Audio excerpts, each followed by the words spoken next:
तो जनता मांगे जवाब में आज के मुद्दे पर चर्चा करने के हमारे साथ जुड़ रहे हैं मध्य प्रदेश के पूर्व विधायक शंकर लाल तिवारी जी हैं भाजपा से, दिल्ली से कांग्रेस प्रवक्ता वैभव शुक्ला जी है, जम्मू कश्मीर से पीडीपी नेता फारूक इंकलाबी जी हैं, रक्षा विशेषज्ञ दिल्ली से रिटायर्ड मेजर मोहम्मद अली शाह जी हैं, राजनीतिक विश्लेषक डॉक्टर सत्यप्रकाश शर्मा जी हैं, हमारे स्टूडियो में मौजूद हैं वरिष्ठ पत्रकार अवधेश भार्गव जी और स्वदेश न्यूज के managing editor RP Srivastava ji. आप सभी का हमारे इस खास कार्यक्रम में बहुत बहुत स्वागत है। सबसे पहले शाह जी, आपसे ही मेरा सवाल है, आपको मेरी आवाज आ रही? जी हाँ, स्ट्रेंथ 5 जी। सर्जिकल स्ट्राइक पे बार बार सवाल उठाए जाते हैं। मैं आपसे जानना चाह रहा हूं, क्या ये जो भी सर्जिकल मोदी जी के समय जो सर्जिकल स्ट्राइक हुई है, इसके पहले भी क्या कभी सर्जिकल स्ट्राइक हुई है इस तरह की? नहीं, सर्जिकल स्ट्राइक तो इससे पहले कई हुई हैं और उनको ट्रांस बॉर्डर रेड कहते हैं, हमारे टाइम पे भी हुई थी। अक्सर ऐसा होता है बॉर्डर पे एक बैट एक्शन टीम होती है, border action team, bat team. तो दोनों तरफ से होता है कि बॉर्डर सरहद के इस पार उस पार, ये अक्सर होता है, ये कोई नई चीज नहीं है। मगर जी हाँ, आपकी बात का सवाल मैं दे रहा हूं, ये अक्सर होता है बॉर्डर के आसपास में। जी, अक्सर होता है। तो फिर ये दो सर्जिकल स्ट्राइक लो, इसके पहले लोग सर्जिकल स्ट्राइक आम जनता जानती भी नहीं थी क्या होता है, ये शायद आप लोग ही जानते थे, आर्मी के लोग जानते हैं या सरकार में लोग थे। लेकिन क्या इस बार इस सर्जिकल स्ट्राइक को जनता तक पहुंचाया गया, इसलिए कांग्रेस बार बार सवाल उठा रही है? हो सकता है। देखिए, कांग्रेस ओपोजिशन में है और उनका काम है वो उठाते हैं, लेकिन इस बात में क्या होता है ना, वो अपनी गलती वो नहीं देखते, अपने गिरबान में झांक के नहीं देखते। गलती कांग्रेस से ये होती है, वो सेल्फ गोल करते हैं बार बार। गलती हो गई उनसे, अब वो क्या करेंगे ना, अब वो आके उसी गलती को डिफेंड करेंगे, बजाय के कबूल कर लें, लेकिन ये गलती उनसे वहां पे होती है। और सरकार पे सवाल उठाए वो अलग बात है। सेना पे कोई भी, उनके शौर्य पे, उनके पराक्रम पे कोई भी सवाल उठाएगा, ये बर्दाश्त से बाहर है किसी के लिए भी। कोई भी अगर सेना को पॉलिटिक्स में घसीटेगा, ये बर्दाश्त के बाहर है, क्योंकि फौज एक ऐसी ऑर्गेनाइजेशन है जो कि बिल्कुल ए पॉलिटिकल, सेक्युलर और बहुत ही क्लीन, साफ सफुतरी ऑर्गेनाइजेशन है। इसमें अगर कोई इसको घसीट के इसके ऊपर शहीदों के कंधों में चढ़ के राजनीति खेलेगा, कोई भी हो, सरकार की कोई भी पार्टी हो, ऑपोजिशन हो, विपक्ष हो, ये हो, कोई भी पार्टी हो, वो सरासर उसकी निंदा की जाएगी। हर एक फौजी ने करेगा, हर एक देश का नागरिक करेगा, क्योंकि सब फौज की इज्जत करते हैं। जी जी, बिल्कुल सही कहा आपने। मेजर साहब, हमने आपसे पहले सवाल किया था कि पिछली सर्जिकल स्ट्राइक और अब की सर्जिकल स्ट्राइक जो पिछली हुई है मोदी जी के समय, इनमें आपने कुछ अंतर देखा है?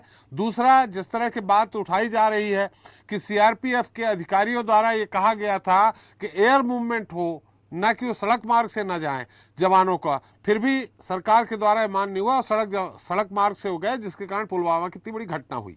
क्या ये आपको कुछ इसके बारे में जानकारी है?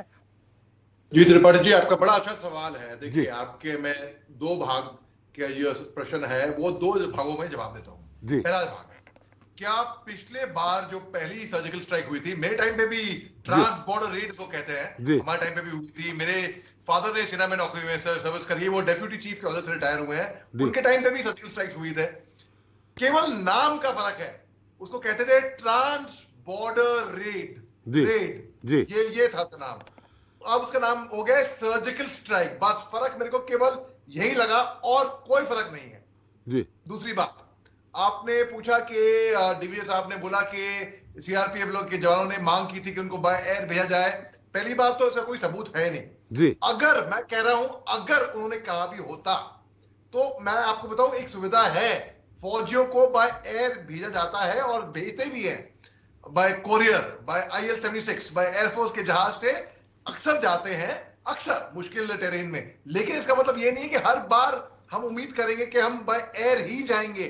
हम भाई फौज है, हमारी ट्रेनिंग है, हम किस लिए हैं, हम हैं इसलिए कि हम दुश्मन का सामना करेंगे। अगर हम ये कह दें कि दुश्मन का सामना केवल बाय एयर जाके ही करेंगे, तो फिर हो गया फिर काम। फौज, हमारी ट्रेनिंग जो है ना, वो ऑन ग्राउंड दुश्मन को मुंह तोड़ जवाब देने की है। और फौजी जो आदमी जो होता है, वो अपनी जान की परवाह ना करे बगैर, अपनी जान की बाजी लगाकर दुश्मन के आगे कूद पड़ता है लोगों को की हिफाजत करने के लिए। और वही लोग जिनकी हिफाजत करने के लिए हम, मेरे साथी और हम लोग अपनी जान की बाजी लगा देते हैं, अपने परिवार से दूर दराज इलाकों में, चट्टानों पे, बर्फीले चट्टानों पे, ऐसे जगहों पे जहां पे पहुंचना मुश्किल, नामुमकिन, क्या मतलब आप सोचिए, सियाचिन ग्लेशियर, ऐसी जगहों पे रहते हैं, छुट्टी नहीं मिलती है, अपने परिवार से दूर। जो कुर्बानी फौजी देता है ना, उतनी कुर्बानी मैं नहीं मानता कोई भी देता हो। जी और उसके बावजूद ये बोलते हैं कि बड़ा बड़ा काम क्या है, सबूत क्या है। अरे सबूत मांगते हैं फौजियों से जी और फिर बोलते हैं नहीं नहीं हमने फौजी पे उंगली नहीं उठाई, हमने सरकार पे उंगली उठाई। भाई अगर फौज, मेरे साथी ने अगर अपनी जान जोखिम में डाली है और एक काम बड़ा कारनामे को अंजाम देकर आए हैं, उसकी कदर करनी चाहिए, उसकी इज्जत करनी चाहिए। उस पे पॉलिटिक्स किसी भी पार्टी हो, पार्टी कोई सी भी हो, पॉलिटिक्स नहीं खेला चाहिए। अच्छा दूसरी बात, बाय एयर प्रोविजन होता है, आपके सवाल पे आ रहा हूं मैं वापस। जी बाय प्रोविजन होता है, मगर इसका कोई सबूत नहीं है कि वहां पे सीआरपीएफ लोगों ने मांग की थी। भाई मैं ये कह रहा हूं कि अगर की भी हो, मैं कह रहा हूं कि ऐसा नहीं है कि डिनाई कर देती है सरकार, सरकार भेजती भी है बाय एयर, एयरफोर्स के जहाज से, सरकारी जहाज होता है बकायदा, उसमें बाय एयर जाते भी हैं। मगर अगर रास्ता मुश्किल है, कठिन है, और अगर रास्ते पे हमको लग रहा है कि भाई बम धमाके हो सकते हैं, इसका मतलब ये नहीं है कि हम वहां से बाय एयर जाएंगे, हम मुंह तोड़ जवाब देंगे। बाधाओं से टकराते हैं, तूफानों से भिड़ जाते हैं, हम भारत मां के प्रहरी हैं, दुश्मन हमसे घबराते हैं। इसी के लिए ही इंडियन आर्मी है, इसी के लिए सीआरपीएफ है, इसी के लिए बीएसएफ है, इसी के लिए आईटीबीपी है, इसलिए हमारे देश की सेना है, ताकि दुश्मन का जो मुंह तोड़ जवाब देगी भारतीय की सेना, वो जवाब दुनिया भर की कोई भी सेना नहीं दे पाएगी।